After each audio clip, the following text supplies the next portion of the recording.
Hello. Thank you so much for joining hashtag No Limits. This is Shelly Kino. I am your host, and hashtag No Limits is about people who society places limits upon, but who bust through those limits. Ophelia says in Hamlet, "We know who we are, but not who we will be." I believe that to be 100% true, and that there is not a better or more beautiful example than the caterpillar turning into the butterfly.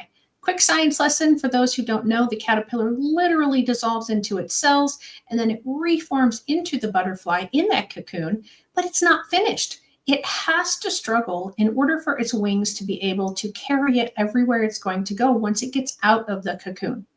None of that can be easy, but is busting through limits that society places upon a person. And so today I'm going to be bringing on a guest, and she has a great approach to busting through limits, and I'm excited for her to share that with you. But first, we got to do the business things. So make sure if you are watching that you like or subscribe. And if you are watching live, give us a hashtag live and where you're from. Or if you're watching in the replay, hashtag replay and where you're from. And if you have any comments or any thoughts whatsoever, be sure to pop them in the chat and I will pull them up, and Shannon and I can both see them and answer them right away. If you're in the replay, I'll make sure to look at the responses. And if it's something that needs to go to Shannon, I will make sure that she gets that. All right, enough about me. Let me bring Shannon on. Shannon, welcome, and thank you so much for joining me today as you have burst out of the unusual snowstorm that you have had in your area. Yes, yes, I really enjoyed listening to you describe the process with the caterpillar and the butterfly, because I can relate to that with respect to my business, my life, motherhood, and of course, creating a path for myself that I was on, and then having the rug pulled completely out from under me and having to pivot and adapt and adjust when, having a daughter who became ill suddenly, and just trying to figure out, it's going through that struggle. It's wonderful to think of becoming a butterfly. I still think I'm in the midst of growing my wings and becoming a butterfly, but it sure does give you a sense of hope about the struggles that you go through. So I liked that. And yes, we did have a once in a lifetime snowstorm last week, which was, it was such a gift. I know for people who live in snow, I'm sure they don't think of it that way. But for those of us who don't have snow on a regular basis, it was such a unique and wonderful surprise. And for a lot of kids in this area, it may be the one and only time they ever experience snow. So for that, I was truly grateful. And I was also grateful that it only took a couple of days to melt. Yeah, I'm sure. I don't drive in it. Yeah, when you don't have the equipment and the materials to get rid of that sort of thing, it can be a little scary, but also very beautiful. And the pictures that I saw across the southern region of the United States, that these places that never have snow and we're getting snow, and the excitement that a lot of people had. I also know there were a lot of people that did not like it and didn't care for it at all. But I reached out to Mrs. D's Corner and said, "So what do you think of this?" And she's like, "It's beautiful. I love it. It's great." And I said, "And has it started to melt already?" And she's like, "Yeah, it'll be gone in a day or two." And for those who don't know how to drive, it was testing a lot of people's ability. I think there were a lot of people who felt like they knew how to drive in snow. But a good friend of mine driving to work told me about cars spinning out and kind of just all over the place, sliding all over the road. I didn't even try. I grew up in Arizona, in the Phoenix area, not Flagstaff, and I have no experience driving in snow. And so for me, it was just a nice 3-day stay at home, enjoy the snow, make a snowman. That was pretty much all I did. So, and there were so many snow people that were created across Pensacola, and I'm sure all over the Gulf Coast, that you can check out online. And that was actually a really fun part of the whole experience. So anyway. Yeah, absolutely. Well, enough about the weather. Tell my audience, what it is that you do, and talk about that journey. You mentioned it just a minute ago of your all the changes. And I do want to say, I think many times, I know this isn't how it really happens for a caterpillar or butterfly, but I think as humans, we are always evolving. And sometimes we are the butterfly, and sometimes we're the caterpillar that we still need to, develop into something else. Yes, no, I agree completely. And with respect to my business, I decided actually way back when my daughters were still in elementary school, I determined that I needed to do something to address the issue of how girls treat one another. And this was after spending hours and hours and hours volunteering at my kids' school and just being given the opportunity to observe the behavior of girls at school. And I Yeah. watched in absolute astonishment how well girls could bully one another and manipulate one another under the watchful eye of teachers or administrative aides. And they are so good at flying under the radar. Yeah. And watching that, it was at that time, I remember going home and having conversations with my mom, who was not just an elementary school teacher. She was both elementary and middle school for a while, but she also had a master's degree in counseling. And I called her and started talking to her about this behavior and said, I can't believe that this still goes on at the rate that it does, considering that I have my own experiences and my own issues in elementary school and beyond. And to the extent that I had chronic stomach aches and I mean, Mm-hmm. the usual problems in school and problems with friends stuff. And so when I would talk to her about it and said, I not only is it just unbelievable to me that it still exists at the level that it does, but it had even gotten worse. And this was before smartphones, social media. Oh, Uh, wow. yeah. So imagine, I mean, I was looking at it then thinking, wow, this is still such a huge problem and has not been dealt with and has really gotten even worse. And now we're at a point where, I mean, it has just exploded. And social media, when I started this and I really started working on ways that I could start developing tools and activities and things for girls and their parents to participate in, to give them a much better idea of how to relate to one another. Uh, this was before girls were dealing with such unbelievably high levels of depression and anxiety. And that is now really at the crux of what I'm trying to do when I go out and talk to parents. And a lot of them are, I don't know if they're really ready to hear some of the things that I talk about, but I have really jumped on this bandwagon of we need to keep kids off social media.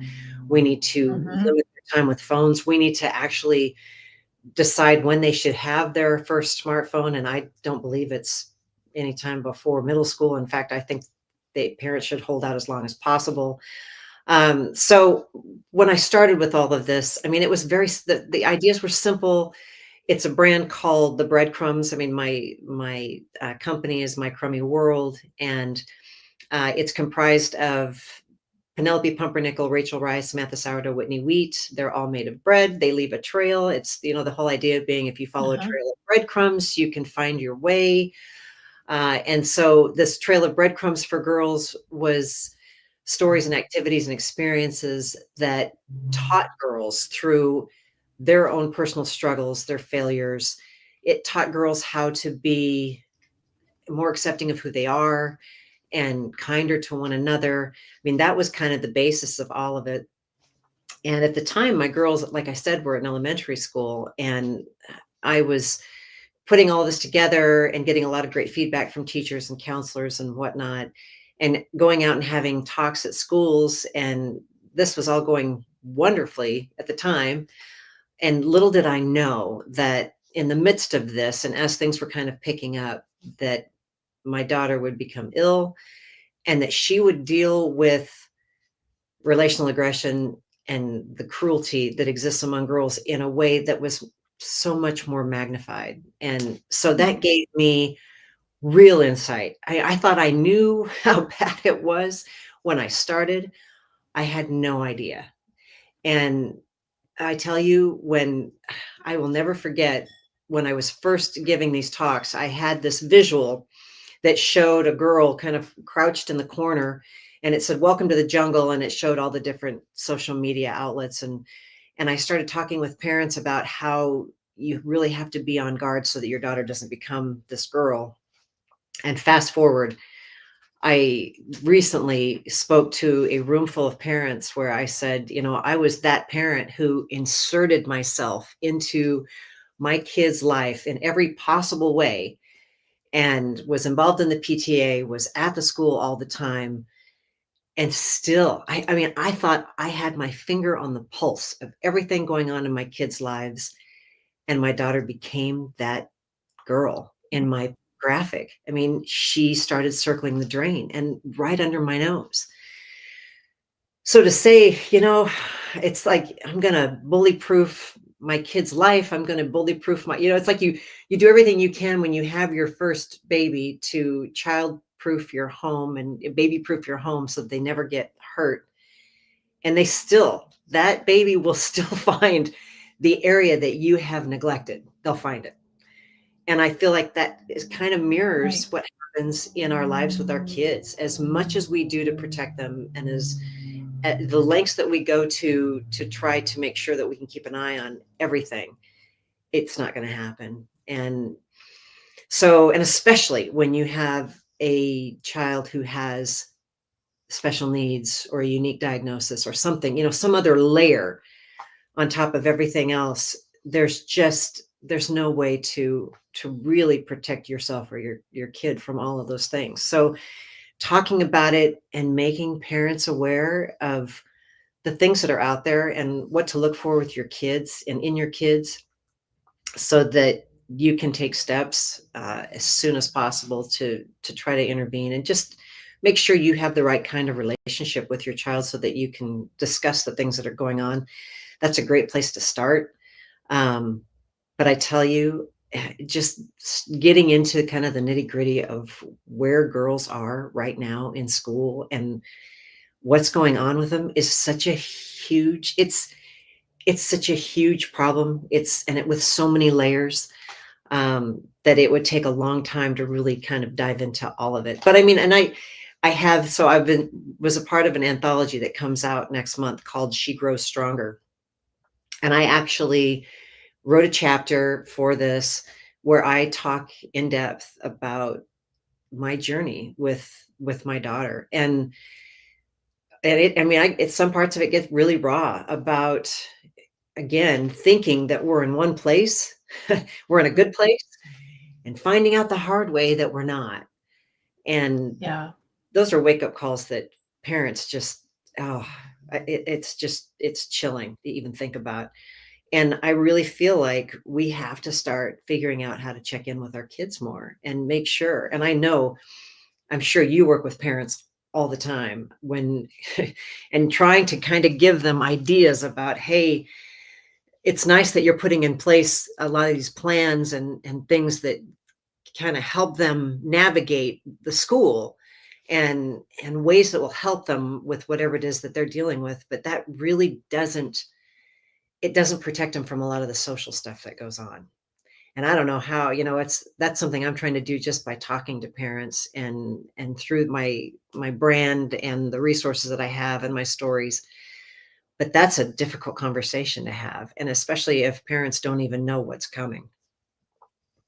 Yeah, it's so true. And I so much appreciate what you said about this bullying was happening right in front of adults and they weren't seeing it. I hear so often my child is being bullied at school, and then we'll go bring that up to the teacher of the classroom or the administration. Oh no, bullying doesn't happen here. Oh no, that's not happening here. And I tell parents that bullying is one of the hardest things to prove and to do something about because of exactly what you just said. It happens so subtly to adults. Yes. That it doesn't get picked up on. And with schools, the biggest problem is that the majority of schools miss the mark when it comes to bullying, because they lay that model that says, okay, we know what bullying looks like, and it is the typical male on male type aggression, that's physical, that's visible, and then it's addressed, it's dealt with, Mhm. we move on. That is not what it looks like when it comes to girls, not at all. Right. And Right. interesting, because I was at a PTA convention, and a principal of a high school said, we have a problem with bullying at our school. And he said, the problem is we can't see it. We know it's there, but we can't see it because it's among the girls, because Yeah. girls know how to keep it hidden. They know how to, like I said, they fly under the radar. A lot Mhm. of this is all kinds of relational aggression and manipulation that you cannot just identify on the surface level. And so looking for signs of that, it's a lot harder to do. And especially then you have to bring it up to a teacher, an administrator, and it's, even though I hate to admit this because I've heard this, I've had other administrators and teachers say to me, sometimes it's incumbent on the teacher to say, yeah, this might be happening, but this happens to be one of my better students, or better, there's some favoritism that happens in the classroom sometimes. Right. Teachers don't want to admit that there's a problem with certain students. It's incredible. I mean, there's a problem and you want to get to the bottom of it, and you have to deal with a lot of these additional obstacles that is hard for a parent to navigate. So imagine how it is for the student when the parents are having trouble navigating. Right. Right. Yes. So So one of the things that talking about bullying is, a lot of kids will make fun of another kid. They'll try to mimic their voice, or they'll try to say, mimic what they're how they're holding their cup, or their, something. And I had the coolest experience, and it was not intended to be this way, but I thought, oh my gosh, this might be a way to help. Is I was working with some first and second graders, and one of the students was mimicking another student, because of the way he was talking or holding his pencil. And he came up to me and he told me what was going on. And I said, well, that there is a saying that mimicking is the highest compliment that you can give somebody else. And I said, so actually, he's complimenting you by, pretending to do what you're doing. And that little boy came up to me many, many weeks later, and he told me, he's like, yeah, or actually, I'm sorry, I overheard him saying to somebody else, because it was happening to someone else, that they were being mocked because, huh, of the way they talked. And the one that I had said that to said it to another little boy. Well, it's the highest form of flattery, because, so take it as a compliment, not as a negative thing. And it kind of squashed the other, because it was the same person yeah. doing it to both boys. And he was like, I don't want to be like you. And, so No, it's interesting. You shifted the power. So yeah, it's funny because the power then goes to the person with the behavior who, it's such an interesting thing to do to the person who's actually trying to get that, to evoke that kind of right. response. All of a sudden they're powerless. Yeah. And that's kind of what has to happen with girls. And it's really, really hard to do. With my own daughter. So she developed in seventh grade, she developed something called postural orthostatic tachycardia syndrome, or POTS. And Oh, it's okay. it's actually a pretty, it used to not be very common. It has become more recognized and more common, Hmm. also because long COVID has a lot of the same symptoms. It's like a cluster of all kinds of Okay. symptoms that POTS has. Well, we found out because she gotten injured playing a game of flicker ball, which is the sport I can't even describe to you, that they had at her middle school. And she was very athletic at the time, and she was even her flicker ball captain. but she sprained her ankle or something. And so she went through a period of deconditioning, and a virus or some kind of deconditioning like that can actually spark. If this is something that they have, it will set off. It's almost like a flare. It sets it off. Oh, wow. And so I mean, she was in bed a lot and resting and elevating her foot. And happened right at Christmas. And she said she felt kind of strange. And then a couple of days later, she started fainting. And Oh, the first time it happened, we were at the mall, and we'd gotten out of the car, and she took 2 steps. I mean, she literally got out of the car, took 2 steps, and down she went right on the asphalt. And at this moment, I mean, I thought, what is she doing? It wouldn't register to me that this was something right. serious. I thought she was messing around. And it wasn't until I looked at her and she had tears in her eyes, and I realized that she had no idea where she was, that this was something serious. And so I contacted my husband, and we immediately started having her checked out for low iron and all kinds of things. And a couple of days later, I was doing the dishes, and I saw in the corner of my eye, she got up from a chair and took 2 steps, down she went again. And shortly after that, she started having all kinds of additional symptoms. She not brain fog and just unbelievable fatigue, and her digestion slowed way down, and so she was having chronic stomach issues, and it got to the point where she couldn't get out of bed. And so, I mean, at that time, we didn't know what we were dealing with. I was worried about the amount of school she was missing. I would actually drive her to school. I mean, if she felt like she could go to school, I would drive her to school, and I would just park in the parking lot, and I would wait for her to call me and tell me to take her out of school and take her home. Wow. And that was usually maybe an hour and a half tops. And at some point, the guidance counselor called me in and said, "You cannot do this every day. You cannot live your life sitting in the parking lot waiting to take your kid home. I mean, this is not working for you or for her." And so she filled out the 504 paperwork. We got her on hospital homebound. I mean, thank goodness, this guidance counselor saved my mental health in that moment, because I didn't know what I was going to do. I didn't have a plan. I just thought, Right. I just want her at school.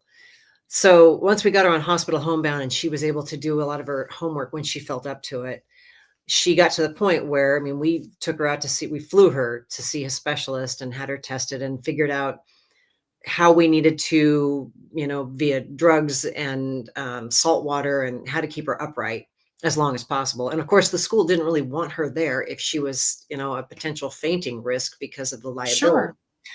So we finally got her to the point where she was able to stay upright. She was getting more work done. She was active more throughout the day and was ready to go back to school.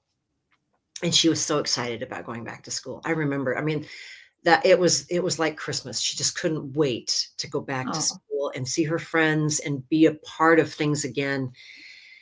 And she went back to school. And of course, this illness that she has, it's an invisible illness. I mean, you look at her, you don't know she's sick. And I remember she got there, and she was kind of met with 7th grade girls who said, "What's wrong with you? You don't look sick." Right. We don't understand. Yeah. And she was at a point in her life where it was too hard for her to even explain what was going on with her. She knew that she didn't feel good, but she didn't understand the whole dysautonomia side of things, meaning her autonomic nervous system wasn't functioning correctly. And she couldn't articulate that to these 7th grade girls who were demanding answers. Right. And because she couldn't, they started developing their own narratives, everything from she's faking it, she wants attention. They started saying things even like she drank bleach. I had a teacher call me saying, "Is everything okay with your daughter?" I mean, this was after she'd been at school almost a full day, and I was like celebrating in my mind. She's actually back in school and things are good, only to get a phone call from one of her teachers saying, "The rumor around school is that she drank bleach." Yeah. I thought, 7th grade girls. Yeah. Yeah, it is amazing. And I had a similar experience when I was a senior in high school. Um, Thankfully, my experience was, I don't want to say thankfully, that's not what I meant to say. I was going to say mine is different than hers. Hers was a medical thing and she's able to address it. And mine was, I had attempted suicide.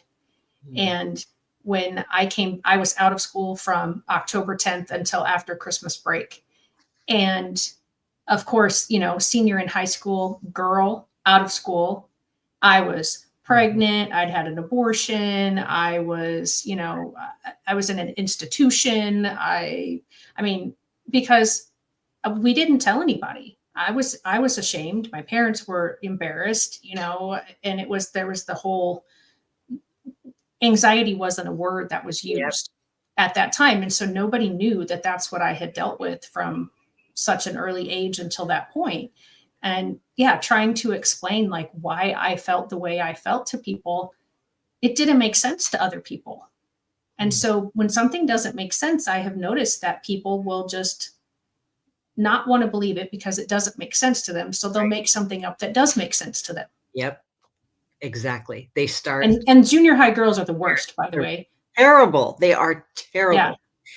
That particular age is so, and in fact, when I go out and I talk with parents, I really try to kind of focus in on the fact that with girls, and I know, I mean, this is, I'm sure, true with both boys and girls, but with girls, you have an opportunity when they are right at about 8 or 9 years old to really change a lot of their behavior because their identities are not really set. And that's girls and in kindergarten, and I mean, even before, will start testing out behaviors and they'll start testing things to see what will pass muster, what will fly and what won't.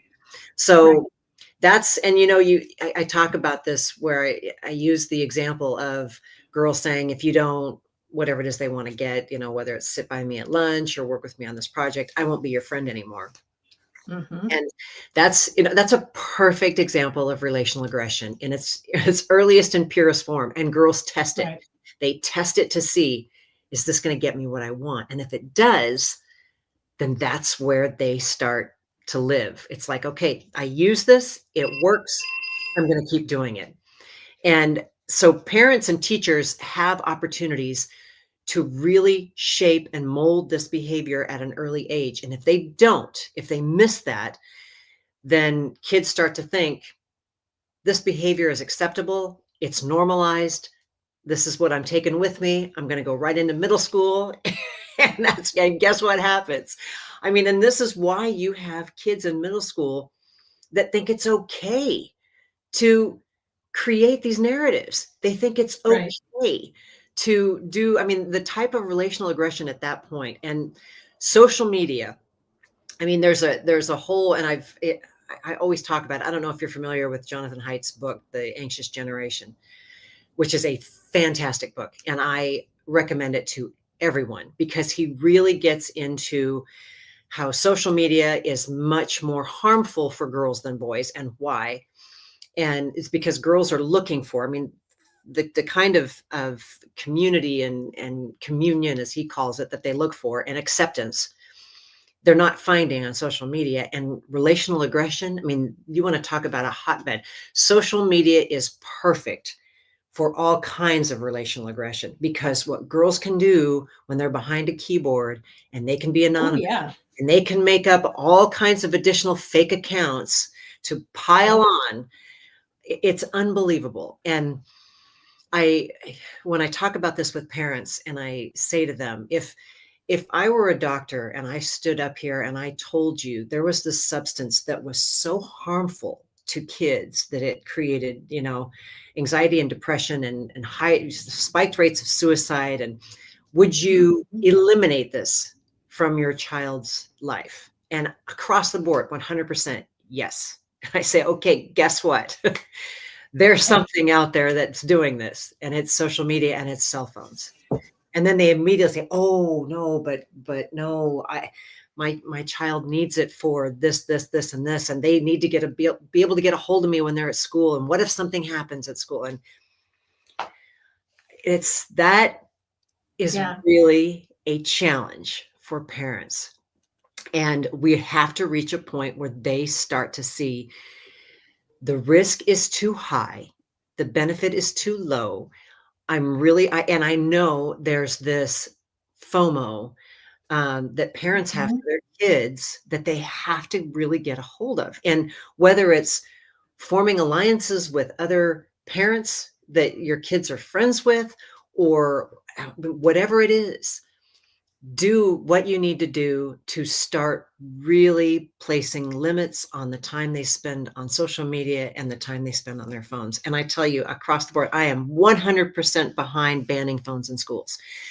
And I know when I say that, parents will say, yes, but if there's, some, God forbid, if something really bad happens at school, and I say, if something really bad happens at school, the school will notify you. They've always had the ability, and they will have the ability to notify you. And I'm going to tell Right. you right now, you don't need your child filming whatever's going on at the school, which is what they try to do if they have phones. It's like you Right. don't need them recording the horror that could possibly be happening. And again, the chances of that it's a whole risk benefit thing that I really get upset about when I talk about, because it's like the risks are so high for our kids and their mental health, and the Yeah. benefit. And I think what you said before about FOMO, it's not just fear of missing out, it's fear in general. Yeah. It's, and there's also that there is an actual addictive quality to screens.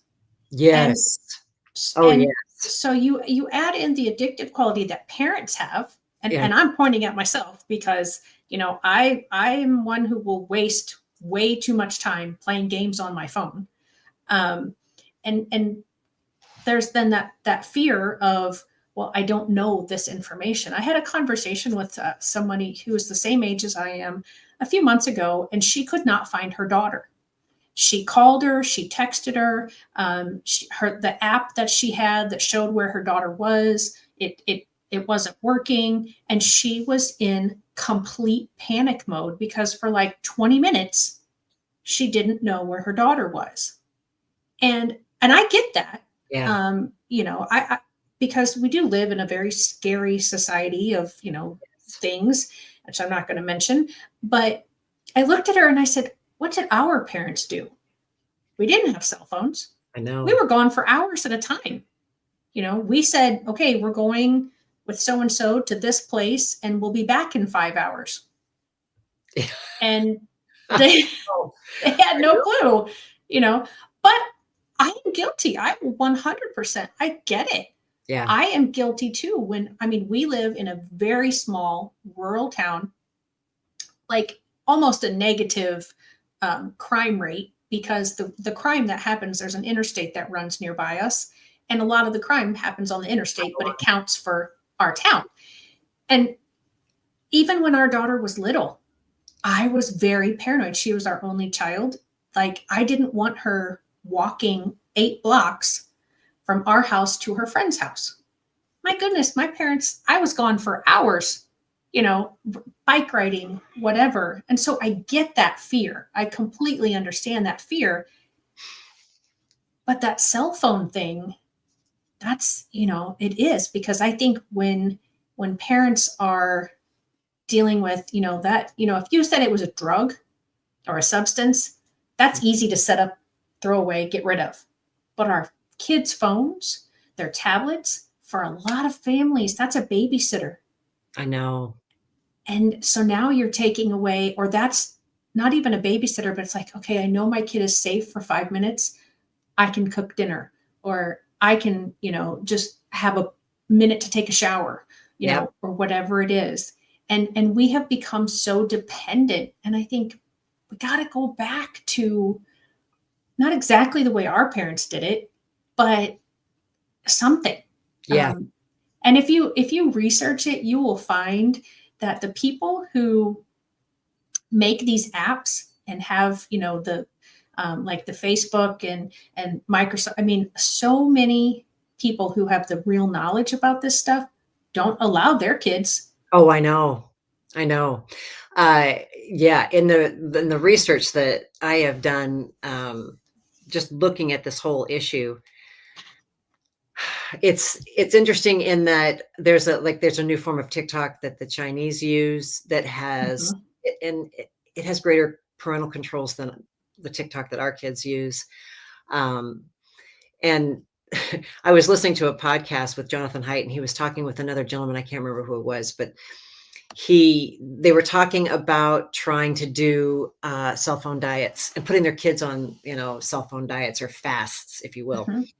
And in their discussion, a family went on vacation for a week, and they told their kids, just as they were leaving, they were going camping, and they said, okay, we're going to collect cell phones. We're going to put them in a box, and you're not going to have them for the week of the vacation.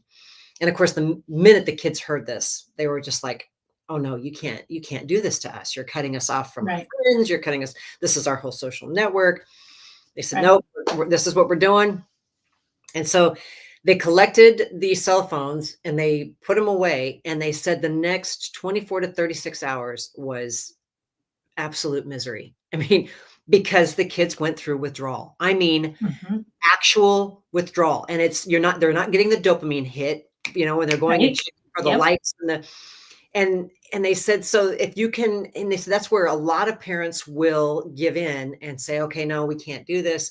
They said, if you can get past that first 24 to 36 hours, they said, once that time had passed, the Mhm. kids became the kids that they remembered from when they were much younger. They were engaged. They were talking with their parents about all kinds of things. I mean, they spent more quality time with one another.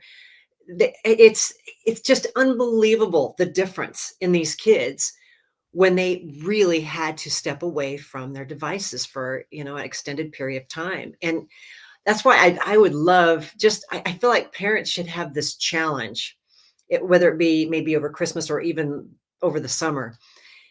Take a vacation have your kids take a vacation from their devices and just see for yourself what they're like 2 or 3 days into it. Just try Yep. it. And again, when I had this conversation with a group of my own friends, they said, yeah, but a lot of them will give in that first 24 to 36 hours Absolutely. because the kids will start going insane. I mean, they start showing signs of withdrawal and they get ugly. It's like before they get to Mhm. the good, they get real bad. So you need to Right. Yeah. do it first.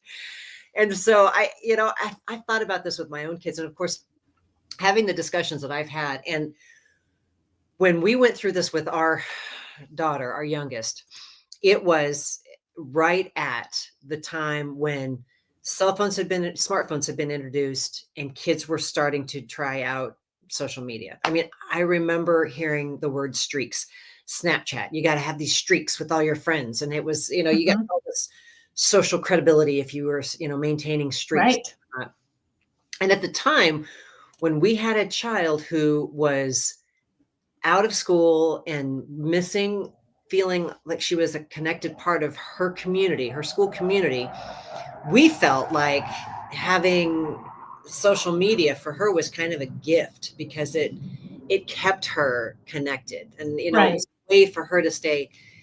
And boy, looking back, were we wrong. And if talk about having regrets, and we've discussed this with our kids who said if they could go back, they would never gotten on it. They would have stayed off of social media completely.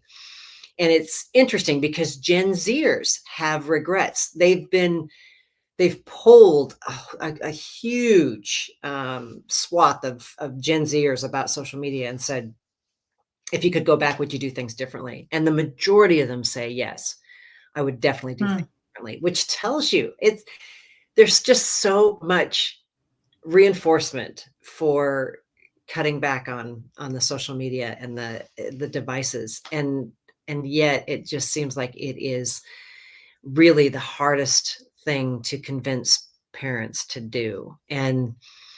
Um and I'll keep doing it. I mean, I'm going to keep going out and talking to parents as much as I can about it, and relaying my own failures in this regard, because I feel like we failed her by not. And again, you don't know what you don't know. And at the time, Right. we had no idea. We didn't know anything about any of the socials. I mean, I couldn't tell you what any of it did. And that's why when I talk to parents now, I say, okay, if you're going to let your kid be on Instagram or TikTok or Snapchat, any of them, you need to know more about that actual platform than they do. It's, it's like keep your friends close, keep your enemies closer. You need to Right. do a deep dive and understand what that means, what they're going to see, and understand that if you have a daughter and she has um, body image issues and she goes out on Instagram and starts looking into anything that is body image or diet, or that she will then be bombarded with images of Yep. girls who are thin. And it is all by design. It's like Oh you yeah. have to know what is going to happen to your child when they start navigating that jungle on their own. And that's, again, I go back to my jungle graphic that I depict, where it shows the girl trying to figure this stuff out on her own. And that really is up to parents. Parents need to do a much better job of understanding the world that their kids are navigating, so that they're not out there doing it by themselves. So, Yeah. And I was very blessed. And our daughter was very blessed because my husband worked in IT. And so he had actually worked in IT security for a while. And so he knew a lot about these apps that I thought, oh, it's okay. And he would be like, no, because this, and this. And so our daughter, she got a cell phone when she was going into 6th grade, because that was the first time that she was going to be able to stay home by herself. right. My husband and I both worked outside the home at that time. He worked an hour away. I worked 15 minutes away. And so, we wanted to, if she needed something, she could contact us. We did our best. And thankfully, again, because of my husband, to keep her away from cell phones and social media until I think maybe 8th grade or 9th grade. But yeah, he was definitely like, nope, she's not doing TikTok. Nope, she's not getting Snapchat, and we waited, and she eventually, I don't think she ever did get TikTok, but she did eventually. And I have it too, Snapchat now. And, it's a way that we communicate with one another. And I don't know that she, got into a lot of those social media apps, and she was angry with daddy because Of course. daddy wouldn't let her have these things. And you know what? And I applaud him, because that really is what we need more of right now. Yes. And Yeah. and I know there's nothing fun about being that parent, and especially if you're that parent and all the other parents are. And again, I talk to so many elementary teachers who tell me that these kids in elementary school are on all these socials. Yes. That's just wait, it's too young. I don't understand why we want our kids growing up. If there's one thing that we have taken from our kids that I think is a real travesty, it's their childhood. And kids need to be kids. They need to play. They learn more through play. They learn how to negotiate. They learn how to share. They learn empathy. They learn all of this Mhm. through play, and how to communicate effectively with one another, and what's good and what isn't. That's what they learn through their peers and through play. And Right. this is what we are completely eliminating from their lives, and at their detriment. And it's just it really is, it's really a travesty for our kids. And that's something that it's so easy to change. We have the power to change it right now. It is as Right. simple as being like your husband and saying, "No, not gonna happen. It's not gonna happen right now, and I may be very unpopular with you and perhaps with some of your friends for a while, and you know what? That's a risk I'm willing to take." Yeah. Yeah, absolutely. So okay, staying off of social media, but what other types of things, what other suggestions do you have for girls, especially navigating through, if they feel like they're being bullied, or I think sometimes, as we talked about that relational aggression, Mhm. I don't know that, yes, they know that they had an effect because of what they've said, but I don't know that it becomes manipulative or malicious. It's just like, oh, well, this worked. Yeah. I'm going to try it again. Yeah. So what kind of things do you say to parents? Like, if this is your child who is doing this, or if this is your child who's receiving this, here are some some strategies that you can use, or some things to look out for. So and it's a very popular post that I post quite a lot on my socials. And I know you've been putting up my social media, which I appreciate. And my social media is really not for kids, it's for parents. And I provide tips and suggestions and all kinds of things that you can find on my website. But one of the most popular things that I post is how to know if and when your child is the mean girl.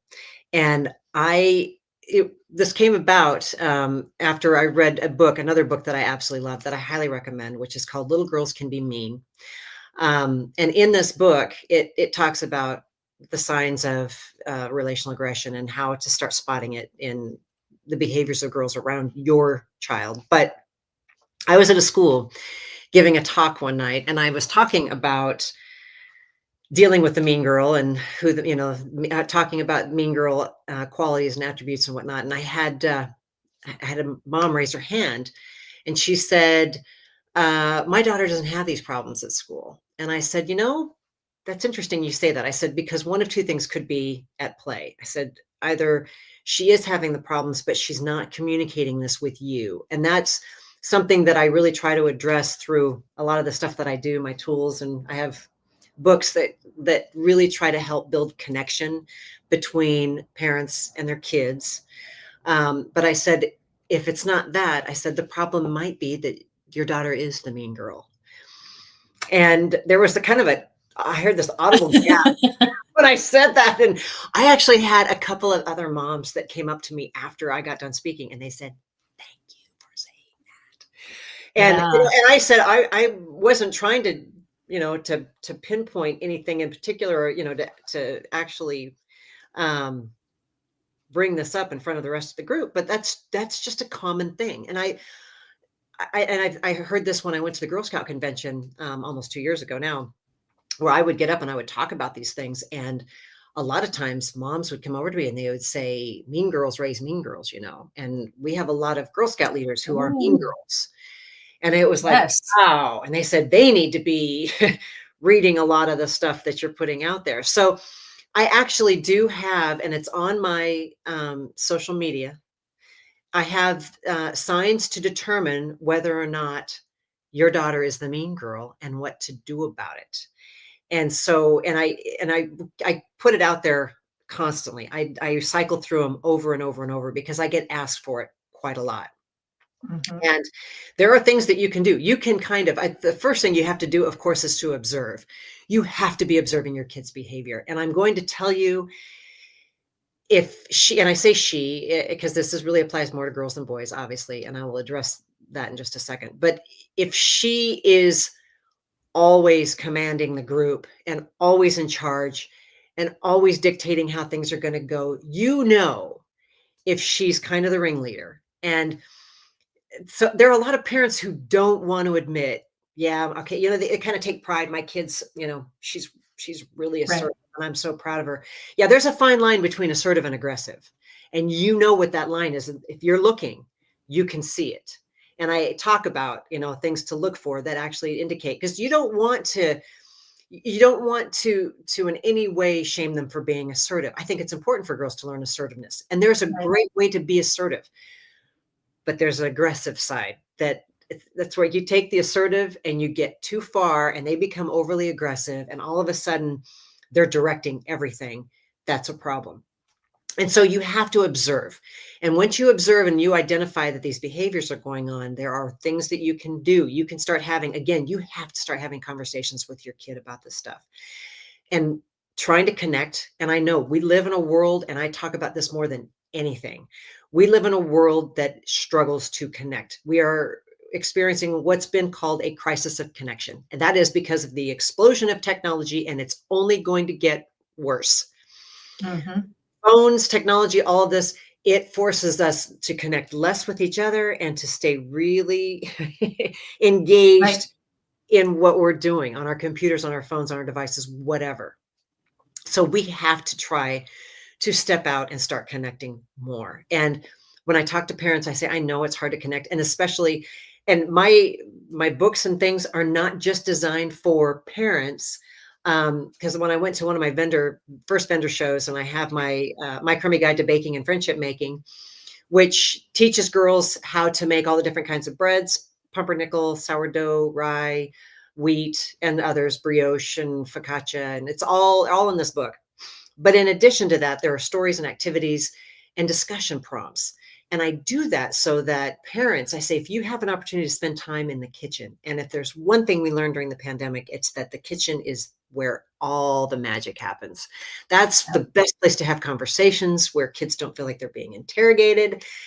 It's a wonderful place to organically, and I know that's a pun, but to start having the right kinds of conversations with your kids. And it's easy to bring up. I mean, I have a recipe in my book about making a 3-ingredient Play-Doh. And while you're making this Play-Doh together, and it's so simple, while you're making it together, I talk about, this is a great time to perhaps talk about change. And so I say, if you're making something and you don't like how it turns out, you can smash it and start over. And then you can say to your child, gosh, wouldn't it be great if we could change everything as easily as that? Is there anything in your life that you would change if you could? Yep.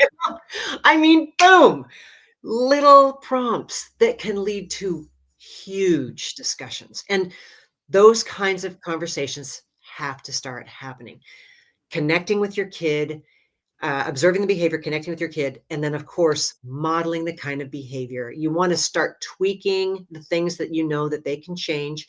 And I even say you should be role playing their friends. It's like role play some behaviors with them so they can see what their behavior looks like when you're doing it. So they actually see it from their own eyes and it's not them. I mean, there are so many things you can do to correct the behaviors if you are willing to take the time to look for them and to address them and to connect with your kid. So, and I know I get going on this and I will talk and talk and talk and talk.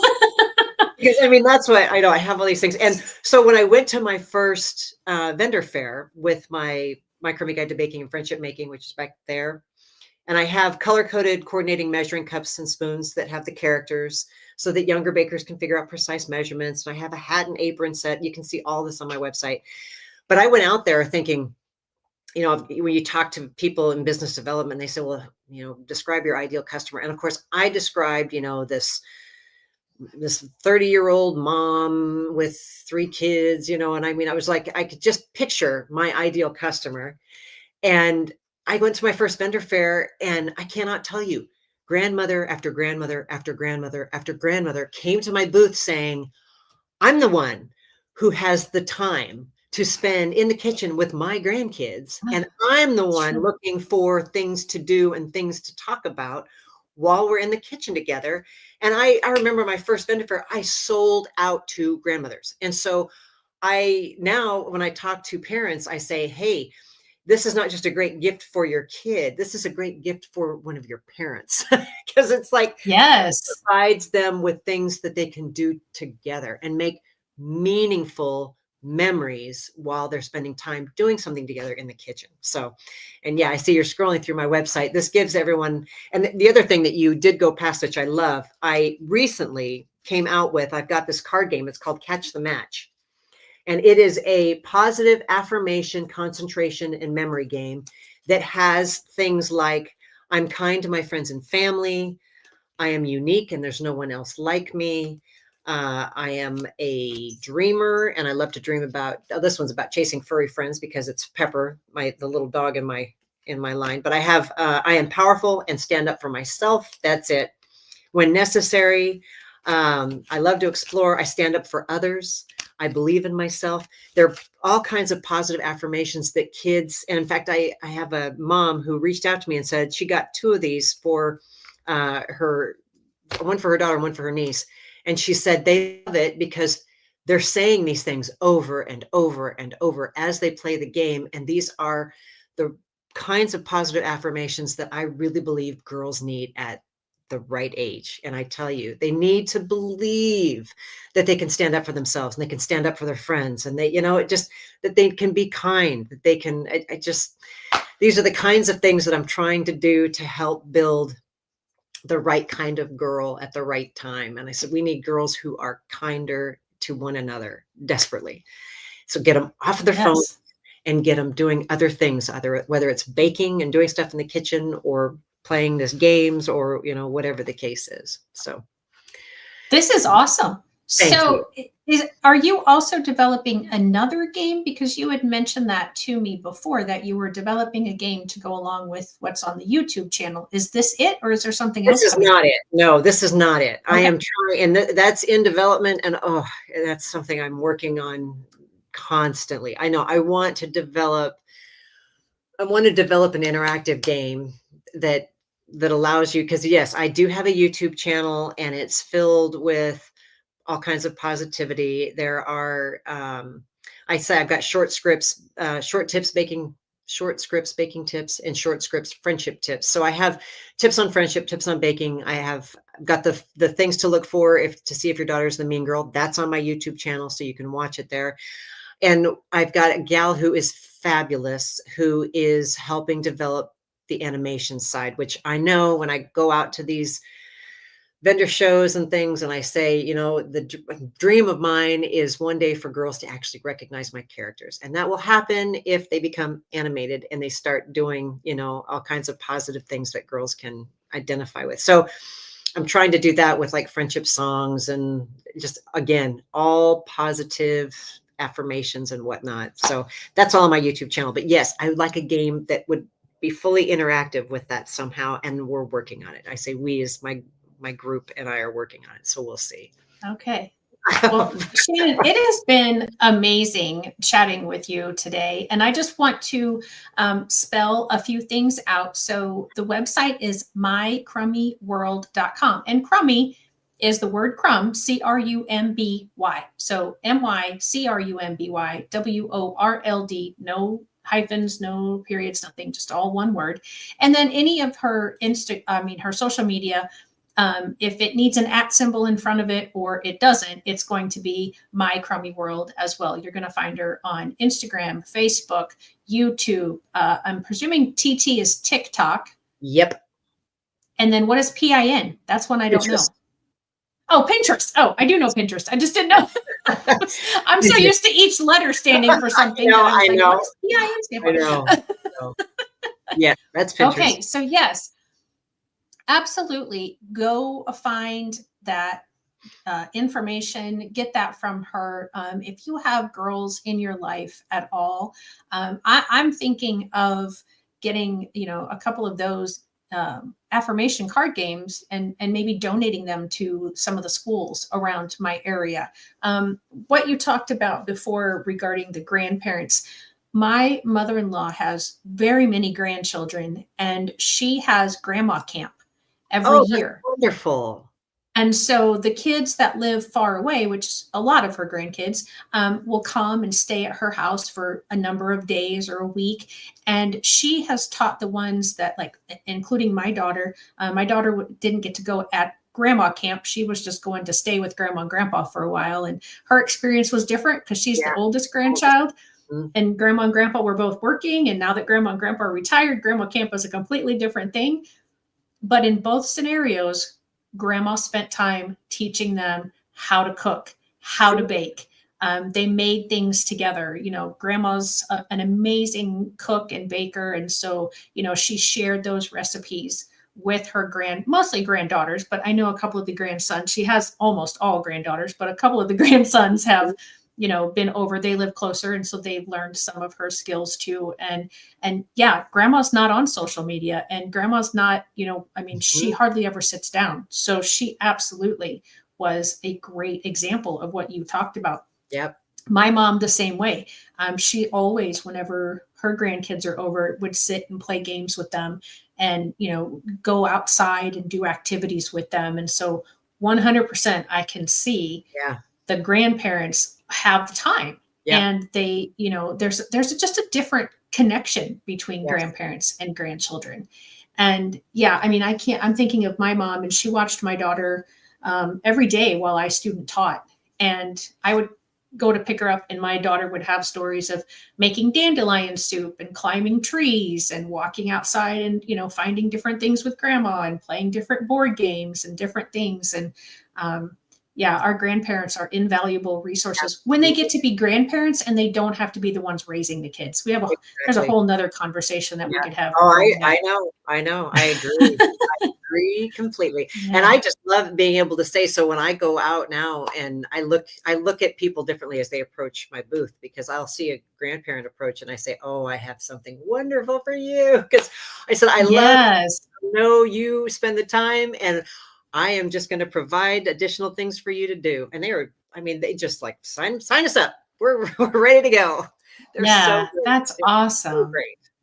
So Well, yes. Shannon, our time is up. We've actually gone a little over, which is fine. I like to try to stay at an hour, and we're a little over an hour, but that's okay. I very much appreciate everything that you have shared, and it is such a big problem.